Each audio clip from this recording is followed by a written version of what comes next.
मित्रों नमस्कार। संत कबीर जी कहते हैं, जिन खोया तिन पाइया, गहरे पानी पैठ, मैं बपुरा बूढ़न डरा, रहा किनारे पैठ। जिन खोया तिन पाइया, गहरे पानी पैठ, मैं बपुरा बूढ़न डरा, रहा किनारे पैठ। इसका अर्थ क्या है? इसका अर्थ है, जो प्रयत्न करते हैं वे कुछ न कुछ वैसे ही पा लेते हैं, और जो प्रयत्न नहीं करते उन्हें कुछ भी नहीं मिलता। अगर कोई किनारे बैठा है और पानी से डर रहा है तो उसे कुछ नहीं मिलेगा, लेकिन जो हाथ पैर हिलाएगा वो तैरता हुआ ये जो पानी से डूबने से बचेगा और आगे चला जाएगा। एग्ज़ाम भी इसी तरह है। हमारे सभी ITI के बच्चों को भारत में जो पढ़ रहे हैं उनको मेरा नमस्कार। मैं किरण प्रकाश झरकर, लेखक, संशोधक और शिल्प निदेशक COPA, government industrial training institute, Washi district, Osmanabad से आता हूँ। ये उस्मानाबाद ज़िला जो है ये महाराष्ट्र में आता है। और आप मुझे YouTube पे फॉलो कर सकते हैं मेरे इस चैनल पे। इस चैनल का नाम है किरण झरकर। चैनल को लाइक कीजिएगा, शेयर कीजिएगा और नोटिफिकेशन बेल को दबाइएगा। नोटिफिकेशन बेल को दबाने की वजह से आपको मेरा हर वीडियो जब आएगा तो आप उसे देख सकेंगे। अगर आपको टिकटॉक पे मुझे फॉलो करना है तो मेरा अकाउंट का नाम है किरण_झरकर। मेरे एक मिनट के ITI से रिलेटेड वीडियो आप टिकटॉक पे देख सकते हैं। और मेरा व्हाट्सएप नंबर है 9405547687। अगर आपको मुझे कुछ पूछना है तो बेझिझक आप मुझे टेक्स्ट मैसेज कर सकते हैं। जब भी टाइम मिलेगा मैं उसका जवाब आपको भेज दूंगा। मित्रों, ITI के बच्चे जो भारत में पढ़ रहे हैं, सभी ट्रेड के बच्चों को एम्प्लॉयबिलिटी स्किल नाम का जो सब्जेक्ट है उसे हम हिंदी में रोजगार श्रम कौशल्य बोलते हैं। ये सब्जेक्ट की परीक्षा देनी होती है और उसमें पास होना होता है। और ऐसा भारत में देखा गया है कि बहुत जगहों पे इसके लिए ट्रेनिंग देने के लिए टीचर लोगों की बहुत कमी है। तो मेरी किताब भी है रोजगार श्रम कौशल्य, आप वो किताब बाज़ार में से ले सकते हैं। और आज मैं आपको ये वीडियो बना रहा हूँ क्वेश्चन बैंक पे। निमी ने जो हमें क्वेश्चन बैंक दिया है उसको हम हिंदी में प्रश्न संच भी बोलते हैं। वो प्रश्न संच में से हर एक सवाल हम लेंगे, उसका जवाब क्या है उस पर हम आज चर्चा करेंगे, डिस्कशन करेंगे। तो चलो मित्रों, शुरू करते हैं आज का वीडियो। आज के वीडियो का नाम है क्वेश्चन बैंक, प्रिपेयर्ड बाय और डेवलप्ड बाय निमी। जो निमी ने बनाया हुआ प्रश्न संच है उसमें से हम कुछ सवाल लेंगे। सवाल number 1, resume should be A. short and precise, B. fancy and colorful, C. having long detailed information, and D. having acronyms and abbreviation। मित्रों, इसका जवाब है A. short and precise। इस सवाल का अर्थ क्या है? हमारा रिज्यूम कैसा होना चाहिए? और हमारा रिज्यूम होना चाहिए छोटा और अचूक और सटीक। अचूक माने सटीक, शॉर्ट एंड प्रिसाइज, छोटा और सटीक होना चाहिए। Question number 2, a written description of duties and responsibilities to be carried out in a job is called A. CV, B. Job description, C. Resume, D. Job application. मित्रों, इसका answer है B. Job description. इस सवाल का अर्थ क्या है? तो हम जो भी लिखित में हमारे ड्यूटीज़ है और रिस्पॉन्सिबिलिटी है वो लिखते हैं, वो कहाँ पर आती है? तो वो जॉब डिस्क्रिप्शन में आती है। जॉब डिस्क्रिप्शन में लिखा होता है कि हमारी ड्यूटीज़ क्या है और हमारी रिस्पॉन्सिबिलिटीज़ क्या है, इसलिए इसका आंसर बी है। क्वेश्चन नंबर 3, सवाल नंबर 3, written information about your personal detail and qualification for a job is called A job search letter, B resume, C job description, D job application. Job हमें चाहिए तो हम अपना पर्सनल इन्फॉर्मेशन तैयार करते हैं, और पर्सनल इन्फॉर्मेशन और हमारा क्वालिफ़िकेशन का डिटेल हम जिसमें लिखते हैं उसको क्या कहते हैं, तो उसको रिज्यूम और बायोडेटा कहते हैं। इसलिए इसका आंसर है बी। यहाँ पे गलती से आंसर ए ऐसा लिखा गया है, लेकिन इसका आंसर है बी। बी को रेड किया गया है, इसका आंसर है B, resume. Question number 4, after receiving interview call what is the next step? A send application letter, B prepare the resume, C appear at interview, D send resume. इसका answer है C, appear at interview. Question का मतलब है कि अगर हमें interview का call आता है तो हमारी नेक्स्ट स्टेप क्या होगी? तो हमारी नेक्स्ट स्टेप होगी कि हम इंटरव्यू को जाएंगे, इंटरव्यू को अटेंड करेंगे, इंटरव्यू को अपीयर होंगे, इसलिए इसका आंसर है C. Question number 5, choose suitable WH word for given sentence dot dot dot animal do you like. WH question कौन सा होगा? वो सुटेबल आंसर हमें ABCD ये मल्टीपल चॉइस क्वेश्चन में से सिलेक्ट करना है। तो यहाँ पर मित्रों आंसर फर्स्ट ए है विच, बी है वाई, सी है वेयर और डी है व्हेन। तो इसका आंसर आएगा A, which animal do you like. आपको कौन सा प्राणी पसंद है? WH वर्ड यहाँ पर विच आएगा। Question number 6, choose the correct punctuation mark after the word Rohan in the given sentence. नीचे जो दिया हुआ वाक्य है उस वाक्य में रोहन के बाद में आपको पंक्चुएशन मार्क लगाना है। आप कौन सा विराम चिन्ह लगाएंगे? Rohan, David and Ram are playing hide and seek. छुपा छुपी का खेल खेल रहे हैं राम, डेविड और रोहन। रोहन, डेविड और राम ये छुपा छुपी का खेल खेल रहे, ऐसा ये वाक्य का अर्थ है। ए कॉमा चाहिए रोहन और डेविड के बीच में, बी पीरियड चाहिए, सी स्लैश चाहिए और डी हाइपन चाहिए। इसका आंसर है मित्रों कॉमा चाहिए ए, क्योंकि रोहन और डेविड ये स्पेशल नाउन है, विशेष नाम है, और दोनों एक के बाद एक आए हैं, तो टोटल 3 है, रोहन, डेविड और राम। तो रोहन और डेविड के बीच में कॉमा आएगा। Question number 7, correct the correct response for the given question. इसके नीचे दिया हुआ जो क्वेश्चन है इसके प्रतिसाद में आपको एक क्वेश्चन करना है, मतलब प्रश्न के प्रतिसाद में प्रश्न करना है, प्रश्न के रिस्पॉन्स में प्रश्न करना है। How have you been? आप कैसे हैं? Very well and you? Thank you and you? C same to you और D on vacation and you?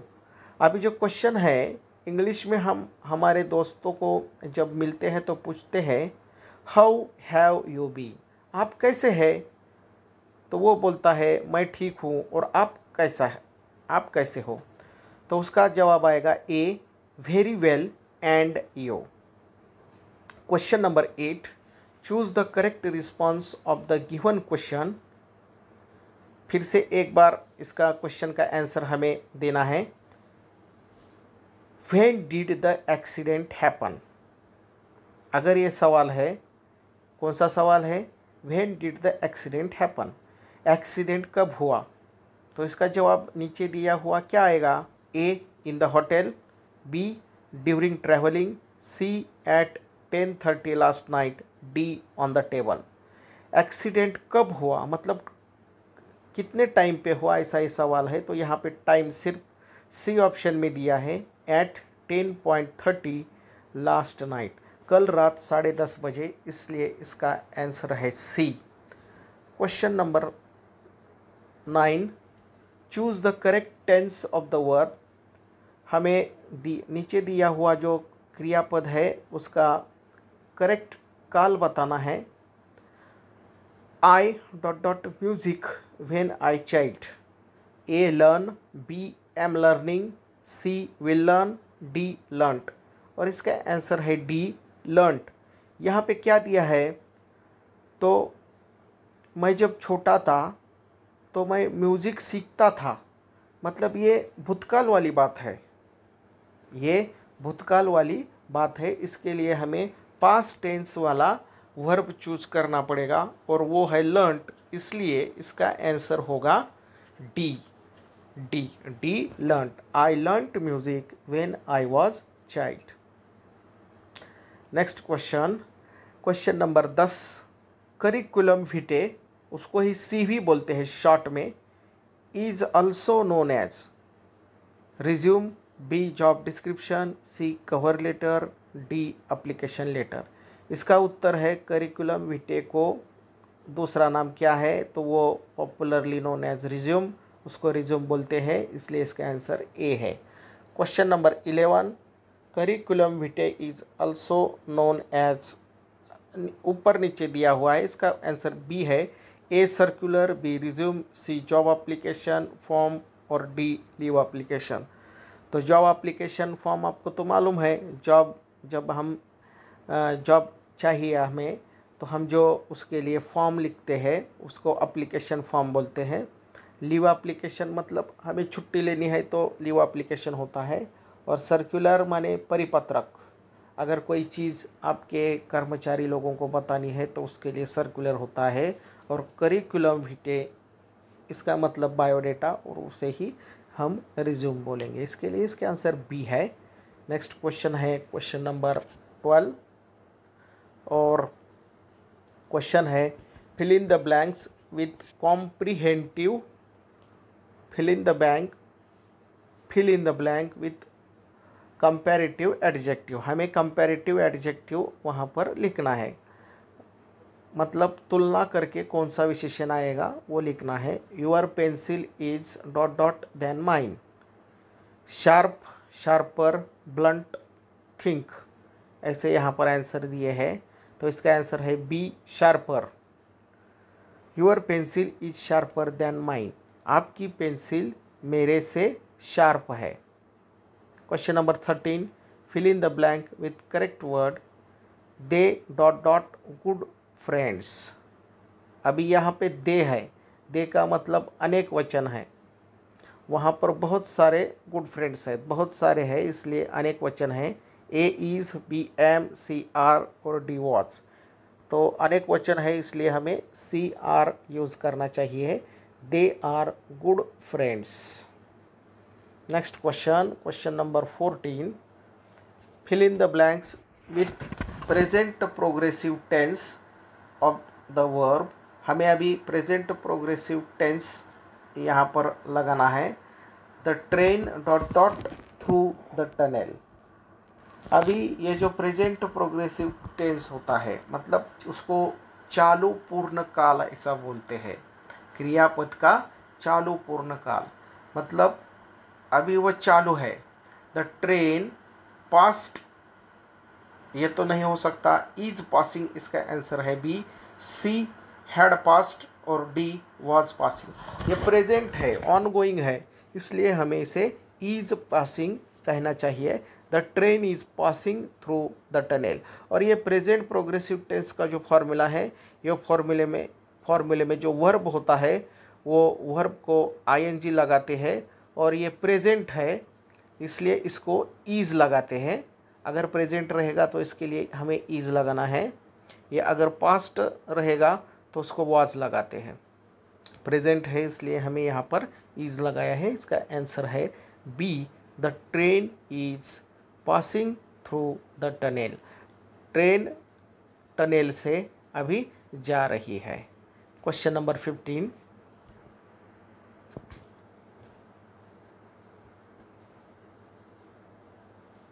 fill in the blanks with proper interrogative adjective ... are you going। अब इसका तो सभी को मालूम है कि वेयर आर यू गोइंग ऐसा होता है। A who, B where, C which और डी व्हाट। तो इसका आएगा डी। बहुत ही सिंपल क्वेश्चन था। Next question, question number 16, fill in the blank with the proper pronoun. Proper pronoun हमें यहाँ पर लिखना है I made this cake for ...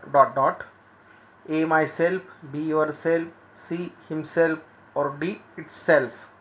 I made this cake, अगर फॉर आता तो yourself, for himself, for itself ऐसा आता, लेकिन केक के बाद कुछ नहीं है, इसलिए इसका आंसर माई सेल्फ आएगा। आई made this cake my self, मैंने ही मेरे लिए ये केक बनाया है, इसलिए इसका आंसर क्या आएगा? My self, answer A.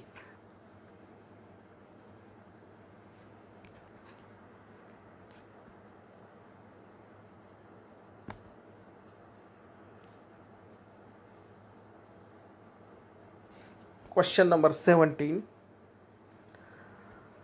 fill in the blank with proper pronoun। she made this cake, she made this cake, A itself, B myself, C herself, D himself, C herself। Question number 18, fill in the blank with correct future tense of verb we ... to the zoo after breakfast। A went, B are going, C had gone, D will go। यहाँ पर D will go answer आएगा। अभी यहाँ पे क्या पूछा है? Correct future tense हमें वर्ब चाहिए। वर्ब का कौन सा रूप चाहिए? करेक्ट फ्यूचर टेंस, मतलब भविष्य काल चाहिए, इसलिए इसको हमने विल गो ऐसा आंसर इसका किया है। Question number 19, fill in the blank with proper reflexive pronoun. She has hurt ... myself, herself, himself और इट सेल्फ। इसका आंसर है बी, हर सेल्फ, उसने उसको हर्ट किया। शी मतलब क्या है? स्त्रीलिंग है ये। She hurt, she has hurt herself. Question number 20, fill in the blank with suitable adjective for the given sentence। the little girl ... eyes revealed her mischief।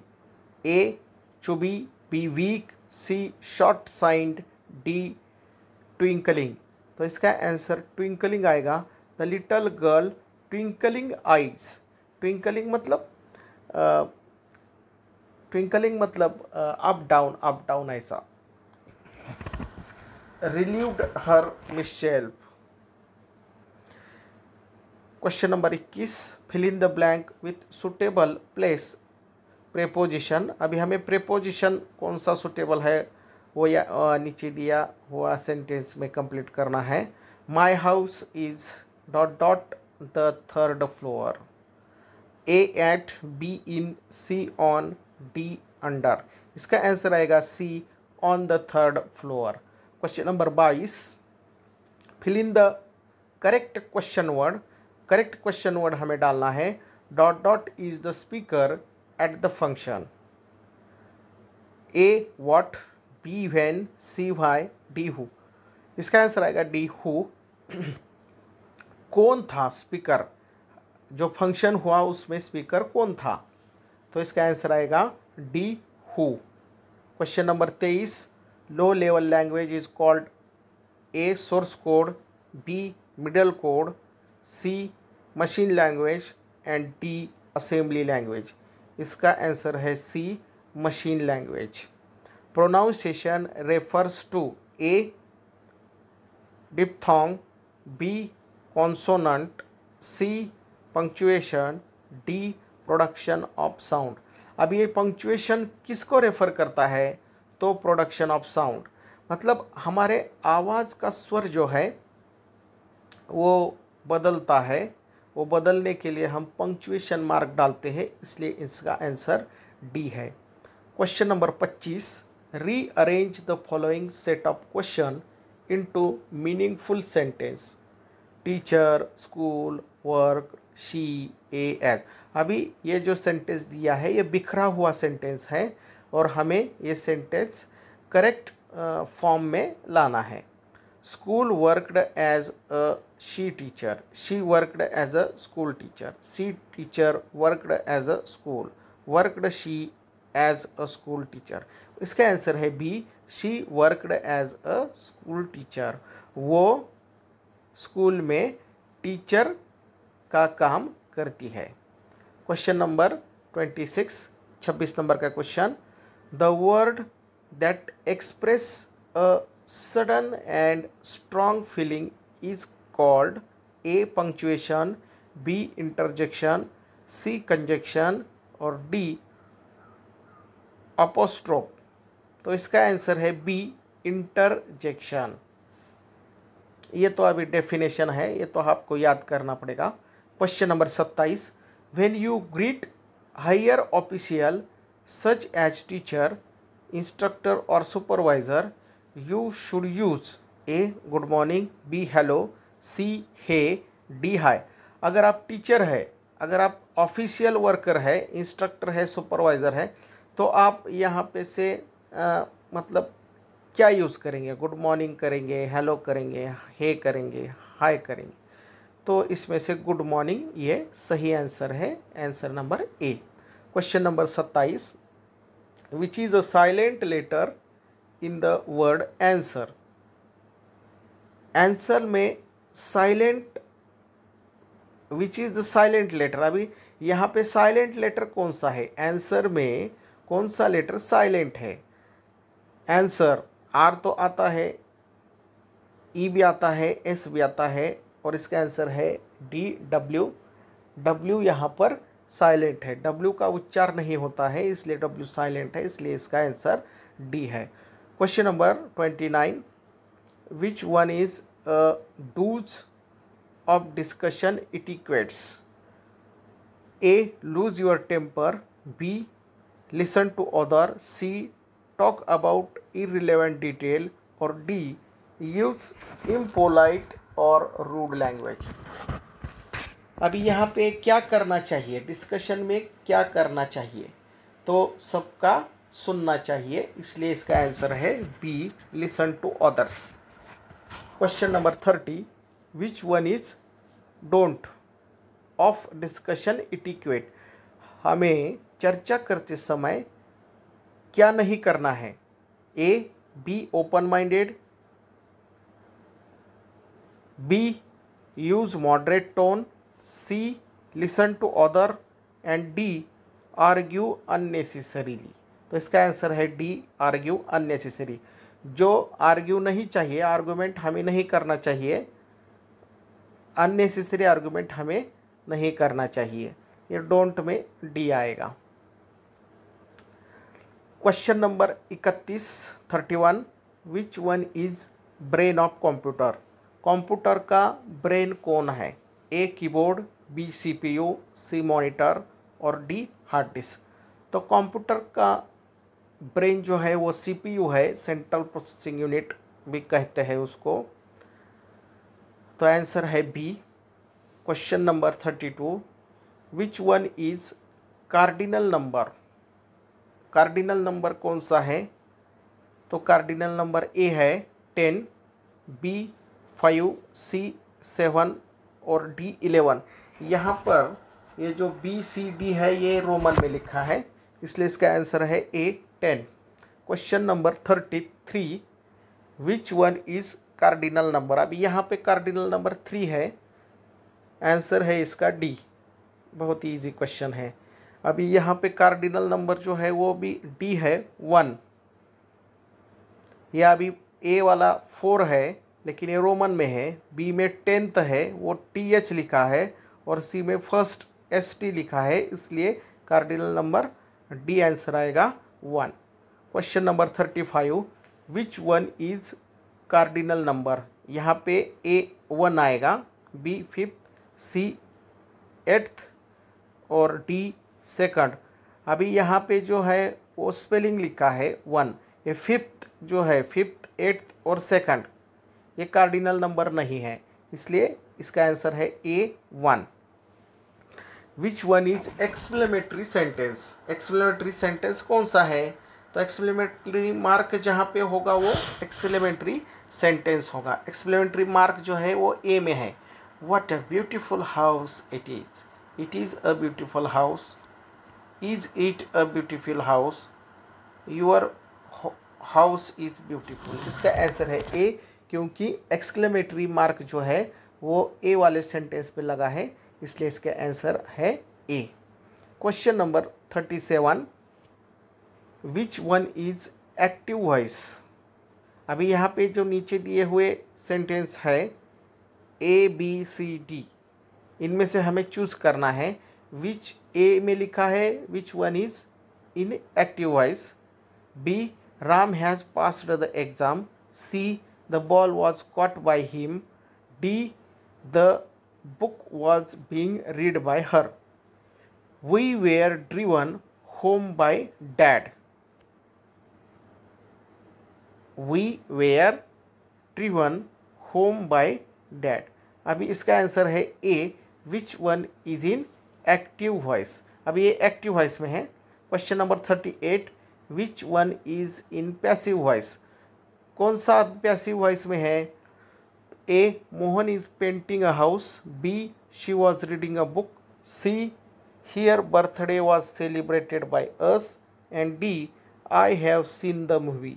और इसका आंसर है C, her birthday was celebrated by us. Passive voice जो है वो, passive voice कैसे पता चलता है? तो पैसिव वॉइस में, ज़्यादातर पैसिव वॉइस में बाय आता है, बाय, BY।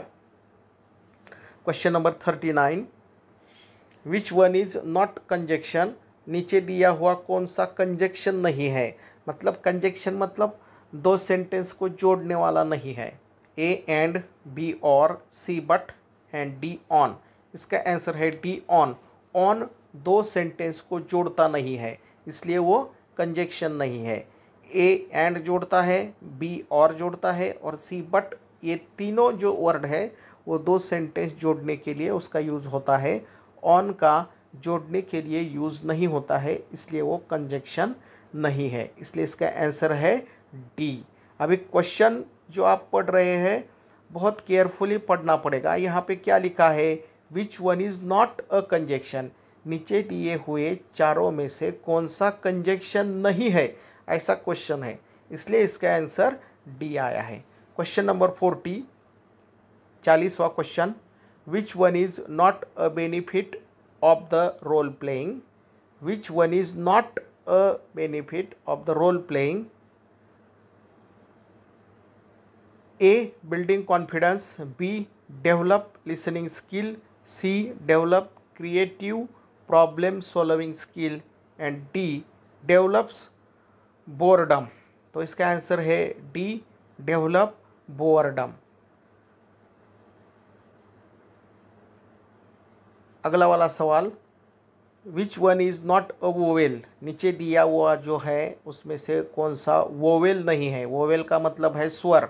आप तो जानते हैं कि स्वर 5 है, A, E, I, O, U। A, B, E, C, F और D, I। तो F वोवेल नहीं है, वो कॉन्सोनेंट है, व्यंजन है, इसलिए इसका आंसर है C। Question number 42, which one of the following is good office etiquette? अभी गुड ऑफिस इटिक्वेट नीचे दिया हुआ कौन सा है? तो A, one should dress formally. B, one should not be punctual to work. C, one should have fancy mobile ringtone. और D, one should litter one's workplace। इसका आंसर है A, one should dress formally। आपको formal dress पहनकर जाना चाहिए, ये good office etiquette है। इसमें से B जो है, C जो है और D जो है, ये सब गलत बातें लिखी हुई है, ये ऑफिस में हमें नहीं करनी चाहिए। नेक्स्ट क्वेश्चन है question number 43, what is the pronounced that same as another word but differ in meaning is called? A, homophone. B, homograph. C, diphthong. And D, syllable.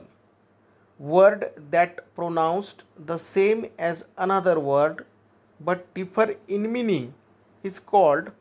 अब ये तो डेफिनेशन है और ये होमोफोन का डेफिनेशन है, इसलिए इसका आंसर आएगा ए। डेफिनेशन आपको याद करना पड़ेगा। मित्रों, अभी यहाँ पर हमारा जो क्वेश्चन आंसर का सेट है, प्रश्न संच है, वो प्रश्न संच इंग्लिश का ख़त्म हो गया। निमी पैटर्न पे ये बेस्ड था और यही क्वेश्चन आपको क्वेश्चन पेपर में आने वाले हैं। आज के वीडियो के लिए इतना ही। मित्रों, आपको ये वीडियो कैसा लगा ये कमेंट बॉक्स में ज़रूर लिखिएगा और मेरे चैनल को फॉलो कीजिएगा, सब्सक्राइब कीजिएगा, शेयर कीजिएगा और नोटिफिकेशन बेल को दबाइएगा। इसलिए आपको बहुत सारे वीडियो देखने के लिए मिलेंगे। धन्यवाद।